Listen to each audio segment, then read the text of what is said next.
ये तुमरुका कोई साधारण नाम नहीं।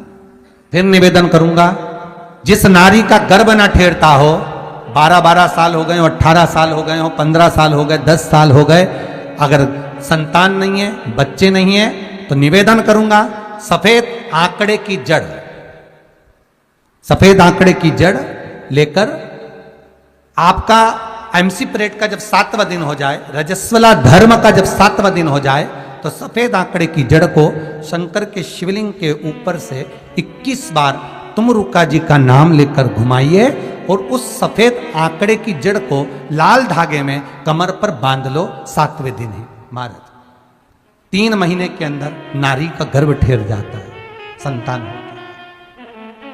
तुमरुका जी का नाम सहज नहीं है। बहुत ज्यादा बीमारी है, हम तो यहां तक कहते हैं अगर बहुत ज्यादा बीमारी है, बहुत रोगी है, एक हाथ में दूध लो, एक हाथ में जल लो, 5 बेलपत्र दोनों में डाल लो और उस व्यक्ति का नाम लेकर, भले उसको ऑक्सीजन लग रही है, उसका नाम लेकर, गोत्र बोलकर, तुमरुका जी का नाम लेकर श्री शिवाय नमस्तुभ्यम बोलकर शंकर पर चढ़ा दीजिए। सुबह, दोपहर, शाम, प्रदोष काल में 3 बार दिन भर में चढ़ाओ। 3 दिन के अंदर उसको अंतर आना चालू हो जाएगा। 3 दिन, महामारी में भी, बीमारी में भी उसको रोग मुक्ति प्राप्त हो, रोग से छुटकारा हो। तुमरुका जी का नाम, शिव का स्मरण, भगवत भजन का एक लक्ष्य तत्व है। महाराज तुमरुका जी का नाम कोई सहज नहीं। शंकर के सबसे बड़े उपासक अगर कोई गिने जाते हैं तो श्री तुमरुका जी गिने जाते हैं। शिव के लिहाज,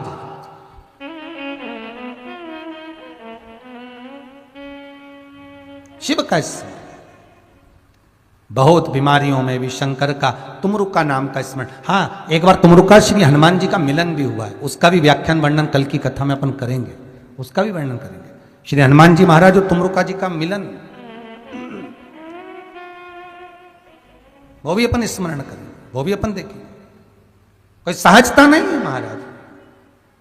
और ध्यान रखिए, अगर कोई अदालत में केस चल रहा है, बहुत बड़ी समस्या में आप पड़ गए, बहुत बड़ा टेंशन बिल्कुल आकर खड़ा हो गया है, तो चंदन, एक लाल चंदन बाजार में मिलता है, पूजन वालों के यहाँ पूछना, लाल चंदन आता है। वो लाल चंदन को घिस कर उसमें थोड़ा सा तिल्ली का तेल डालकर महाराज हाथ में चंदन को लेकर शिवलिंग पर लगाएं और बड़ के पेड़ के नीचे, बड़ के जड़ में जाकर बटकेश्वर महादेव का नाम लेकर उस चंदन को लगाएं। उसी चंदन का हाथ किसी रुमाल पर लगा लीजिए और उस रुमाल को जेब में रखकर, कोई बहुत ज़्यादा दिक्कत और परेशानी है उस स्थान पर उसको लेकर बैठ जाइए। मन को भी शांति होगी, कार्य भी सफल होगा और सफलता प्राप्त होगी।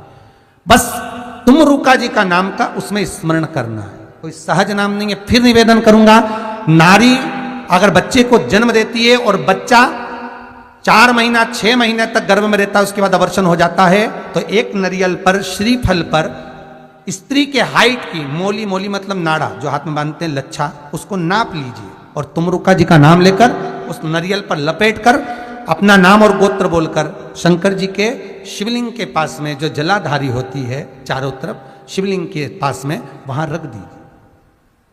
शिव के शिवलिंग का स्पर्श करिए, एक बेलपत्र उठाकर मंदिर की चौखट पर खा लो, तुमरुका जी का नाम लेकर। महाराज होने वाला जो बच्चा है वो पूर्ण होगा, बीच में अवर्षण नहीं होगा, बच्चा समाप्त नहीं होगा महाराज, और स्वस्थ उत्पन्न होगा। ये तुमरुका जी का नाम जीवन में सुख की अनुभूति कराने वाला, आनंद की अनुभूति कराने, सहज नहीं है।